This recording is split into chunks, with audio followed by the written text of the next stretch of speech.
Coverage you can count on. This is KCBD News Channel 11 at 10. You take exception that we're not being good neighbors. Please.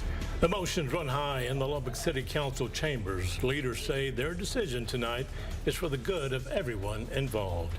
Good evening, and thank you for joining us. A 6-1 decision by the Lubbock City Council will rezone the land and move forward with the construction of a solid waste transfer station in Southwest Lubbock, bordering the city of Wolfforth. KCBD News Channel 11's Brittany Crittenden was in the chambers for hours tonight, where both citizens and council chambers had a lot to say. Brittany?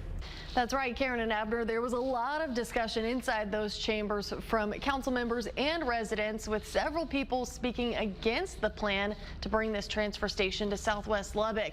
Ultimately, the council chose to join the Planning and Zoning Commission in approving this change. We are concerned about what appears to be some very real deception from the city to the residents of our area. After about 15 people spoke on their concerns over the city bringing a solid waste transfer station to Southwest Lubbock, Mayor Trey Payne says council chose what was best for the city as a whole and approved the zoning change. He also spoke to criticism that the city hasn't been transparent about its plans to build the station. I've been talking this and giving this presentation to this community for nearly 2 years at this location. For someone to say, well, we didn't know about it until 2 weeks ago, we can lead a horse to water, but we can't make them drink. We can't always get the information out there if nobody's paying attention to the information. This facility will border the city of Wolfforth. Wesley Hauk, who lives there, says he's disappointed in the city's decision. We would hope that our voice would maybe matter a little bit, not in the sense to have one city steer another, but to partner, to collaborate, and to just be considerate of each other's needs. Noting other partnerships between the two cities, Payne rejects the notion that Lubbock hasn't been a good neighbor.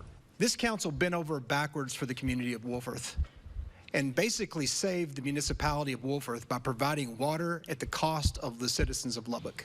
Some of the conversation surrounded what information the city presented and accusations of misinformation being presented in the hearing. Councilman Mark McBrayer, the only vote against, says the residents may not have all the correct information, but they understand where they live.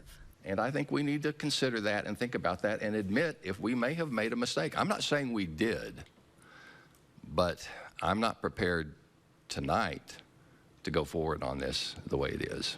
Councilwoman Dr. Jennifer Wilson, who also lives in the district, says she believes the council and city staff are doing their due diligence to make the right decision.